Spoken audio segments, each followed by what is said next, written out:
Hey, everybody, welcome back to Winamac Hockey. Today, the guys and I are going to talk about the Arizona Coyotes and recap their season, look towards the offseason, and preview for the following season upcoming. If you guys are new to the channel, please consider subscribing for more NHL and street hockey content. Let's hop into the video.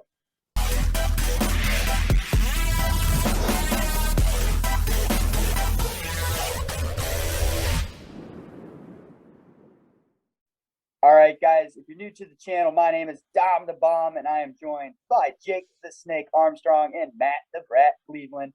Today, we're breaking down the Arizona Coyotes. That's how this video is going to start, with a nice sigh, because that's how the season went for the Arizona Coyotes. So let's hop into part one, the season recap. Fellas, Arizona, 25, 50, and 7. 57 points, not great, with a minus 106 goal differential. It can't get much worse than that. All right. And they don't even have a stadium anymore. Can we talk about that first? Can we please just get that rant out of our system? The Arizona State Coyotes. All right. That's what I'm going to start calling them now. What is going on with their stadium, and why can't we get this figured out? Okay, so I have a few questions to start this. The first question is, people talk about how, can they even put their logo at center ice? And so far it's been determined they're going to share the center ice logo, which is one thing, which it's better than not having your logo, but you're sharing with a college hockey team. The bigger issue, looking beyond just having your logo, if they can't sell their own sponsorships, they're losing so much money. If all that ad revenue is going to Arizona State, you're screwed. Plus, you're wasting so many, millions of dollars, because they have to build their own facility because they can't share with an NCAA team. On top of that, can you sell alcohol at an NCAA sanctioned venue? Because if you can't, no fans are going to show up, because you cannot watch that team play next year sober. You just can't. Matt, thoughts on the whole stadium situation? Well, I guess it's pathetic. We'll say that from a start. The fact that we're talking about a professional hockey team having to hope and pray that a college team will be able to host them for next year is really sad.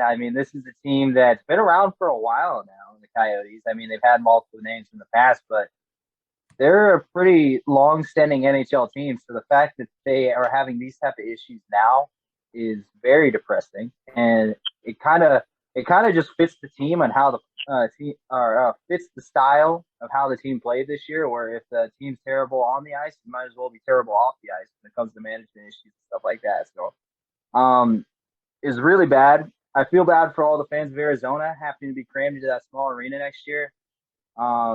If they even show up, because like Jake said, if they're not willing, if they can't get drunk, I know if I was an Arizona fan and I couldn't get drunk watching their hockey, then I probably wouldn't show up. Probably just stay at home at that point.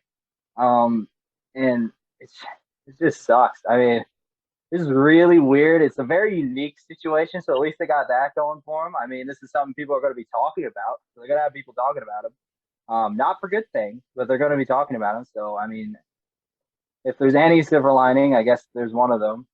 So. Do you think it's time to sell? Well, Dom, let me step in here. And I will say that I think it's going to be so bad next year that even the players are going to show up buzzed. But if we look at the glass half full of this, they were not the lowest attendance team in the NHL last year. And I feel like the media and all the memes would give you that impression. Both Buffalo and Ottawa had worse attendance than them. So Buffalo fans, Ottawa fans, I'm looking at you. You are not allowed to troll the Coyotes. You're just not. But the Coyotes had 11,601 fans average per game. The bad thing about that is you're going to have to reduce that number to 5,000 fans. But the good thing is they're selling these tickets. They had astronomical prices, and they already sold out of their highest package for season tickets. And that's going to be a loud building, because the way arenas work is the smaller they are, the less room that the sound has to go. So it's going to be loud. It's just the 5,000 people there are going to have to make noise. And the cameras are going to have to, keep it at a low height so you can't see how few fans there are. But it's going to be loud. Man, I tell you what, Matt, you kind of hit the nail on the head here with the fact that this is such a unique situation. And what's unfortunate is the fact that the league just hasn't seemed to have handled it very well. There's so many different options. I know that it's very complex trying to work with different parties, but the fact that this is the solution that we came to is kind of disappointing. But on that note, fellas, let's kind of jump onto the better aspect of the season recap and talk about what might bring some fans in, and that are some of the players that actually had decent seasons for Arizona. So, Jake, I want to start with you here. Who is someone that can help fill those seats next year for them? So the guy that I'm looking at, if I look at the best aspect of this past season, you need a magnifying glass, but there are some positives. And I look at Karel Vejmelka, who they just brought in, and he didn't blow the roof off. You're not going to see him in any Vezina rankings, but for what that man had to go through, he put up some decent numbers. He had 13 wins for a team that barely had any more than that. So if he wasn't in net, they were not winning the game. But he had a .898 save percentage, so he almost made it to 900 on the Coyotes, which, he deserves the Vezina for that. So I think re-signing him, which they already have, to around like a $2.5 million contract for a couple of years, that's solid. You get to keep watching him in net. Yeah. Matt, how about you? Who is your MVP for this past season? Well, before I actually say my MVP, I'm going to give an honorable mention as well to the University of Arizona State, because if it wasn't for those guys, this team would probably have to trade in their ice skates for rollerblades and play in some like run-down facility on the side of the road somewhere in Phoenix. But in all seriousness, I think one of their actual, like Jake said, you have to find an Michael Vass for it. But actually, I think Clayton Keller had a really good season for them. The American himself playing left and right wing for them. He played all over the place when it came this year. He played over 67 games. He was almost point per game, and he had a +3. I want to let that sink in. Right now, the dude has 63 points in 67 games. Missed a decent amount of the season, probably about 10 or so games. So he wasn't a full participant this year, but in the games that he was amazing. 28 goals on this team in the type of game that they had to play, where they were pretty much, it was 7-4 before they even looked up and they were back on the other side of the ice. So a guy like this is a guy that you really need to build around. And I guess one of the rare guys where they're like, hey, let's actually focus on our youngsters and let's pay them, because they gave him a 6-year deal for $7 a year, which is pretty nice payday. And he got that because of a really good season this year. And he's one guy they can look forward to on the wing there, actually scoring goals for this team. Yeah, for a team that struggled to score, that was for sure. The goal differential was a -106, like I said earlier. So the fact that there was a player in the positives on this roster, absolutely amazing. For me, however, my MVP did not wind up in the positives for the plus or minus, but the dude played a lot of minutes for this team. Ghost Bear, baby. He's the guy. Shane Gostisbehere had a fantastic season for them, in my opinion.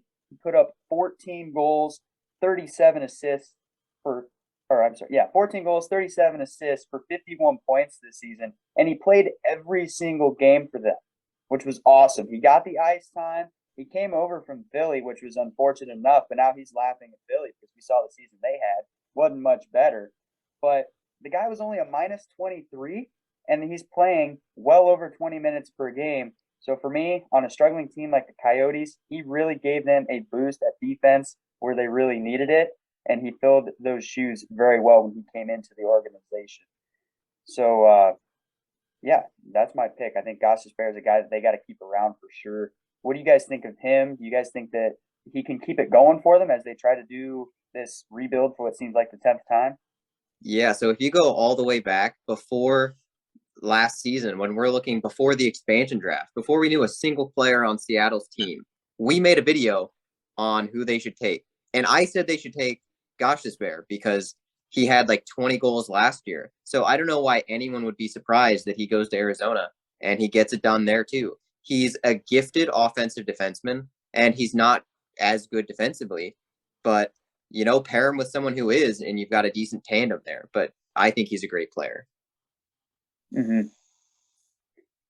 All right, fellas. So, hey, with that, let's get ready to look towards the off season because obviously we know this team has a lot of building to do. They have a couple of pieces, but that seems to be about it. But something that they do have is $33 million in cap space because they've been struggling to even meet the floor. So that cap space is not a problem for this team. But they have 3 first-round picks and 4 second-round picks. So that gives them 7 of the first 64 available players in this draft. That is absolutely remarkable. They can start to fill up their prospect pool. What do you think the strategy is for them going into this offseason with the money? Do they try to lock up some players they have now? Do they try to go out and get some depth guys? I mean, does this GM think going out and signing a couple star players is going to be the move here? You could do almost anything right now if you're Mr. Armstrong over there in Arizona. Jake, I'll come to you first. Yeah, so if I'm the Coyotes, this is similar to the Canadiens. You need to commit to the suck. And the Coyotes were so bad this year, they couldn't even win the draft lottery. So there's absolutely no reason why this team didn't finish dead last. And if they did, they would have been in the Coyote or in the Canadian spot, and they would have Shane Wright on their team. The fact that they still had somebody like Phil Kessel and Jakob Chychrun on their team at the end of the year is terrible. That's just not being a good GM. You have to make your team bad if you're going to want to rebuild. Do everything you can to bring in picks, which they did a decent job at that, but keep doing it. Make sure you are last because the Coyotes are a team that should be last. And so as far as free agency goes, I don't think that they should bring in anybody other than depth pieces. Let the young guys play, really. Yeah, Matt, how about you? What would be your strategy if you're sitting in the GM spot right now? Well, I'd say probably for one, just finding more defenders that can actually play defense is probably a big thing for them. I mean, they have a lot of offensive defensemen that are some decent, pretty good goal scorers, you would say, but none of them are really great on the defensive end, which being a defenseman is a big issue for that. And I think when you look at it, they only have 5 wingers on the roster who hit double digits in goals this year. And a lot of them were injury prone. Like none of their wingers this year played 82 games. If you let that sink in, that's kind of crazy. So the fact is, they need to find guys who are durable and guys who can put the puck in the back of the net. It shows that they can't stop the puck and they can't score that often. If it's not their first line, it's pretty much nobody putting it in the back of the net. So they need help extremely in depth wise. And I think another thing is behind Schmelka, Jake's MVP last year, they just need another goaltender. I mean, it was pretty much a revolving door. Before they even found Schmelka, they were pretty much trying to find their starting goaltender. They finally found him, and now it seems like they've had like I think it was 4 extra goaltenders playing backup in net, and all of them were terrible. So when you're looking at that, whether it's a prospect coming up, I know Prozisov, I think was his name. Uh, Sorry if I butchered that, but he was a prospect goalie that played a little bit for them. They might look to him as a backup goaltender, but if not, some type of veteran behind Jakob, just somebody that like when you know he's not playing, it's a guaranteed L. Is the big issue that they've had, and maybe somebody who gives them a little bit of support back there, but they need a lot, that's for sure. And the good thing is they have a lot of salary cap for that. Yeah, and the list of UFAs and RFAs for them is pretty lengthy. So of them guys, they have all this draft capital. Who do they try to keep around? Do they try to bring a lot of these guys back, or do they look for some different pieces here to start building? Matt, I'll come back to you on this one. Do you have any thoughts? Well, I think one guy for sure I think they should be looking to bring back is a guy like Lawson Krause. He's an RFA this year. So obviously they have control of him. So it would take a lot for somebody to get rid of him as long as they qualify him. So, and he had 20 goals this year, which he was another one of those wingers that couldn't stay healthy. Only played 60 games this year, but had 20 goals this season, which is pretty good for this team. And I think he's a guy they really need to look to bring in. Other than that, it's just they tried a lot of different options on the back end of young defensemen that they brought up. And I think giving them another look is a big thing. Maybe signing them some cheap deals. Like I know Janice Moser is a guy that they could be looking to play more minutes this year, or like bringing back more guys. Like I know Capobianco is an RFA. He played 45 games this season. Wasn't awful for them. He's a guy that could look to bring back as well. But they just need, I mean, the UFAs for the most part just need to go. But maybe some exceptions to that, but I think for the most part, the RFAs are really the only ones they should be looking at. Yeah, Jake, what do you think? Yeah, so one guy, I agree with most of what Matt said. One guy that I look at is Alex Galchenyuk, who has made his way back to the Coyotes, who initially he was in that Max Domi for Galchenyuk swap.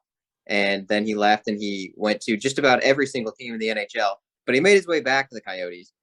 And he is not going to be that elite star that we thought that he was a few years ago. But he's a decent guy. He'll put up, 30, 40 points.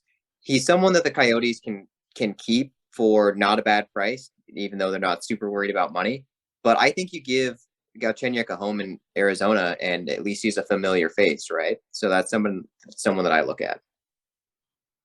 Yeah, and one thing that really concerns me too is when they're trying to sign people and re-sign people, how much are they going to have to overpay just to get some of these players to come play for them? Because who really wants to play for an NHL team that doesn't have a stadium? They want to play in front of crowds. They want to feel the momentum, and some players may not want to go there because of that. So, I mean, how do you think that's going to affect them during this offseason? Yeah, I don't think that they're going to get anyone like, you have the Claude Giroux who are going to be free agents. No one like that is going to go to the Coyotes. They're either going to want a team that they can get some cheers as they go out, or they're going to go to a team where they can compete on their way out. The Coyotes are neither of those. So I think really you're going to have to just find some depth pieces. Maybe guys like Galchenyuk, who if they're not playing for the Coyotes, they might not be playing in the NHL at all. So I think you have to go after those guys. Mm-hmm. Matt, do you agree with Jake here? Is that going to be a huge factor for the Coyotes in trying to bring in some prospects?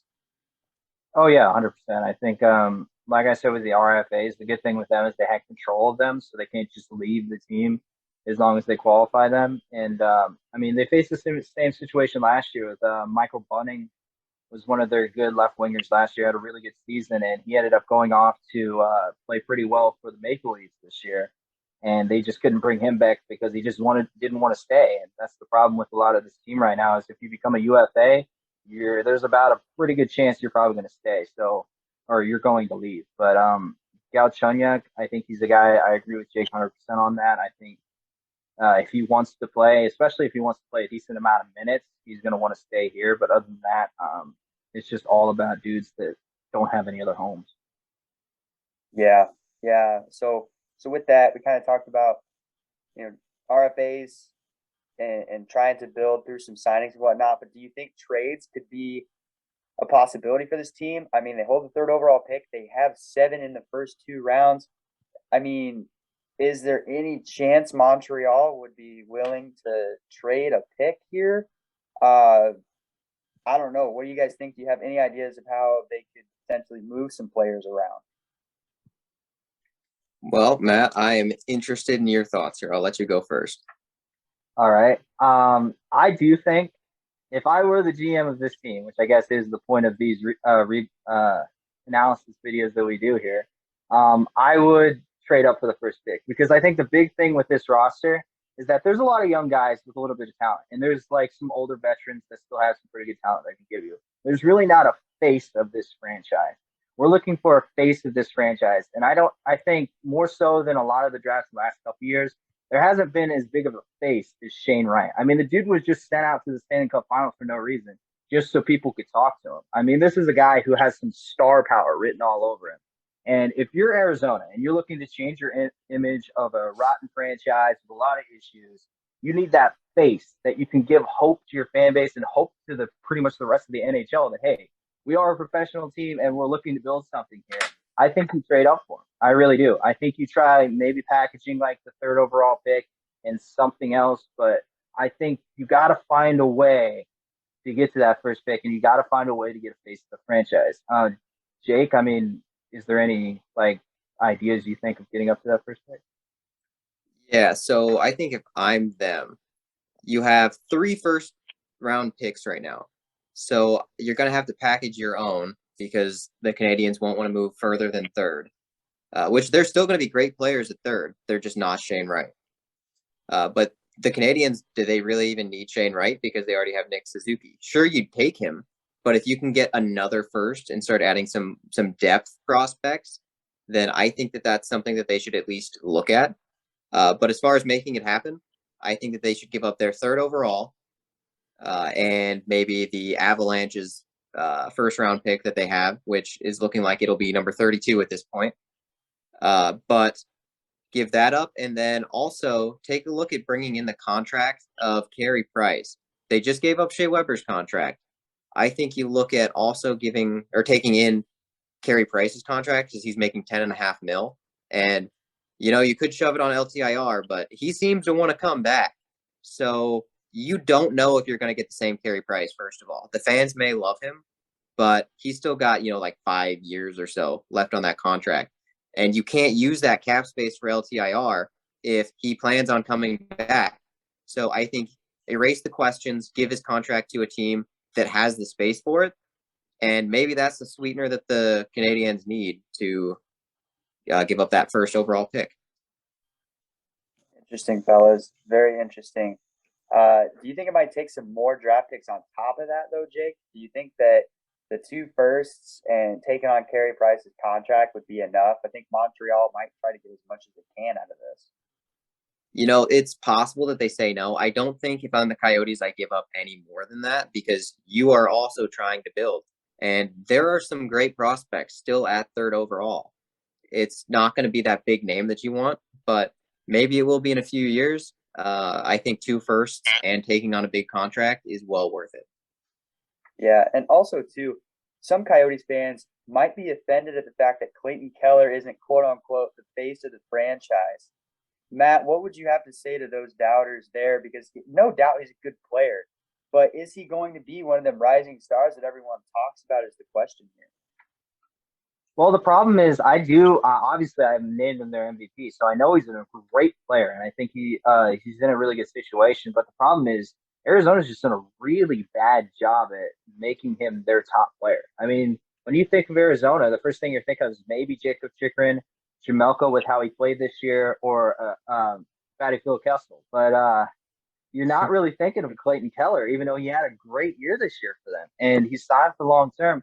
Sure, if you're like a diehard hockey buff type follower, you're gonna know who he is.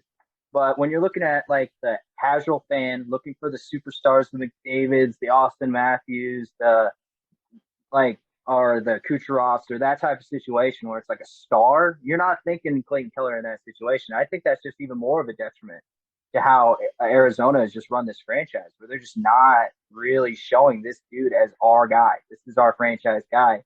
And maybe and why I'm saying they should go after Shane Wright is because it almost seems like it's foolproof for Shane Wright. I mean, even if Arizona tried their hardest to not try to showcase this guy, the NHL just by default is going to showcase their first overall pick.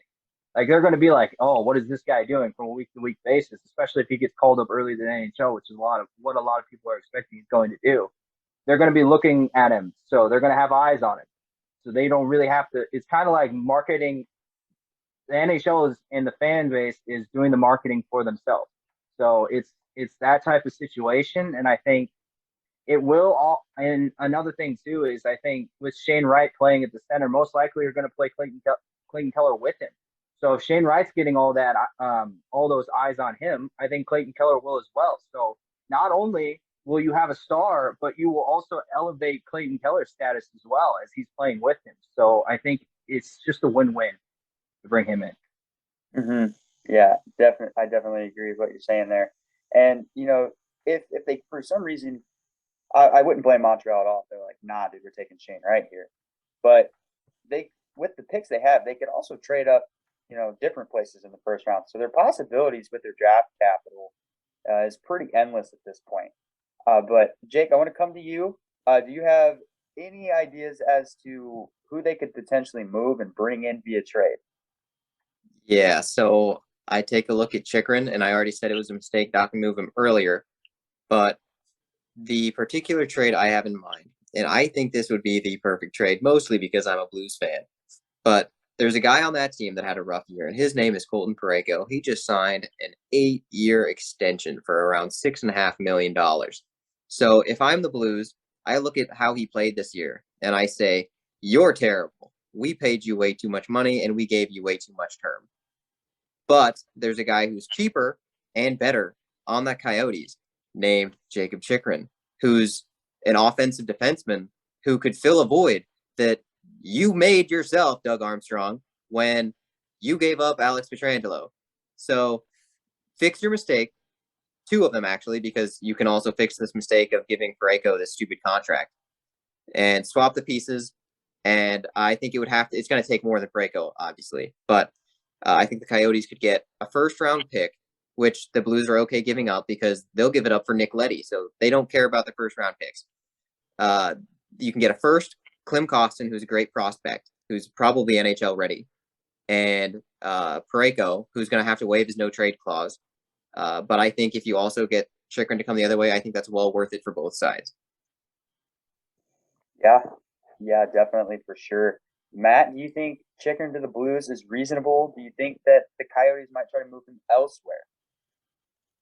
I think 100% Jakob Chychrun is a big move for the Blues. I think I have a little bit of a different idea for him, but I think him on the move does sound right, and to the Blues would make a lot of sense, especially with their attacking style. He would fit that offense really well with them there in St. Louis. And I guess we're sticking with the homer picks because I also have a trade offer that also involves Jakob Chychrun, but this one is the Chicago Blackhawks. Oh geez.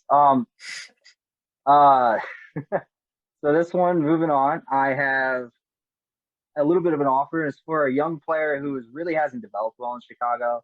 I think you'll probably agree with me on this one. Kirby Dach, I think, is one guy that I think could be involved in this trade. And the Hawks, they have issues with goal-scoring defensemen, and they really need more of them. And they need just goal scoring in general. But on the defensive side as well, I think Jakob Chychrun could fit perfect in Chicago, especially next to a guy like Seth Jones. And I think you throw in Kirby Dach, and kind of like the same thing they did with Dylan Strome sending over to Chicago. It's kind of like a new beginning. Also a center, funny enough, bringing him over to Arizona, and maybe he gets a new beginning on life here. As he's got, I think, is it one more year or is it an RFA or is he RFA? I don't know for sure.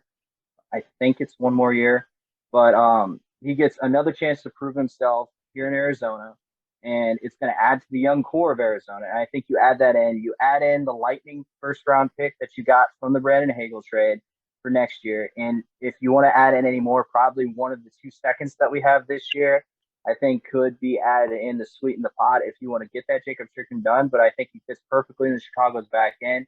And it gives a new lease on life for Kirby Dach. So I think Arizona would be willing to do that as well. So that's my idea.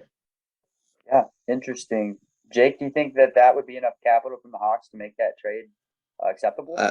It's something that I'd listen to. And my real thought here is I think that could actually work for the Blackhawks. Because if I'm that GM, I would have never gone into the rebuild in the first place. Because you've got Patrick Kane, who's still a great player. You've got Alex DeBrincat, who is a star in the NHL already, and he's only like 24. You've got Seth Jones, he had a decent year, if we're being honest. Like, he didn't change what the season ended up being for the Blackhawks, but they just need more pieces, and this is a piece you can bring in.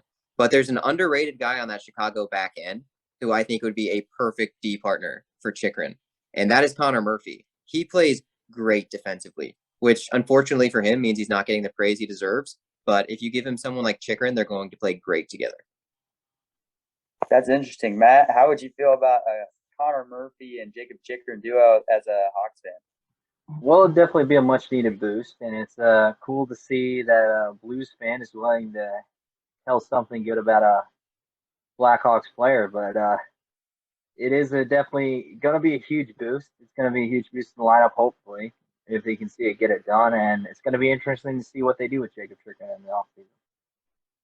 Yeah, absolutely. Do you guys have any other potential moves in mind, or were those the two that you primarily had? That's about all I had. I think they just need to rely on their prospects developing. Matt, I see you shaking your head. You agree too? Yeah, just keep the youngsters going. Yeah. All right. So with that, fellas, that pretty much wraps up the off-season analysis. So let's hop into part 3 of our video, and that is next season's preview. Where do you guys see Arizona falling next year? Are they going to make a decent jump? Are they going to make a jump at all? What do you guys think? If they do it right, they'll be last. Matt, you agree with that one? Yeah, I think I agree. I think even if they didn't do it right, they're probably going to still somehow end up last because, well, the Central is a bloodbath anyway, and it's a tough division. So the fact that I think they're already guaranteed for that 8th spot, and yeah, that's pretty much all I got to say on that one. Oh man. Well, hopefully for Arizona fans' sake, the team makes some moves that kind of gives them some hope for the future. I mean, that would be nice. They thought that they've had that hope for the past 10 years, it seems like, if not more. So hopefully with the embarrassment of the whole stadium situation, they see some moves from their GM that gives them some hope, maybe some moves by management that gives them some hope. And for all you Arizona fans watching this video, if you're still with us, we feel for you, and we're all low-key rooting for you right now. So keep that in mind as we've had to say some tough things about the team so far. But, yeah, so it seems like that next season isn't going to be great, but hopefully some pieces start to come together. That's what we would like to see with the rebuild over there in Arizona. So with that, fellas, do you have any other comments? I think the biggest win that they could have this year is getting that a new arena development approved. That's the win that you should be looking for, Coyotes fans. Mm-hmm. Agreed. Matt, any other comments before we wrap up the video? Well, I guess one silver lining is that they'll always have the support of Gary Bettman, so they'll always be okay in that regard. But in all seriousness, yeah, I think the stadium situation, once it finally gets done, will be the biggest thing for them. Yeah, absolutely. So, hey, thanks guys for tuning in for this video. We know it's a little bit of a longer one, but we appreciate you guys sticking with us, and we hope that you guys got some good conversation from this video, and we'd like to hear from you in the comments below. Feel free to roast us, and also maybe leave a nice comment or two down there. That'd be great. All right, we'll see you next time on Winamac Hockey.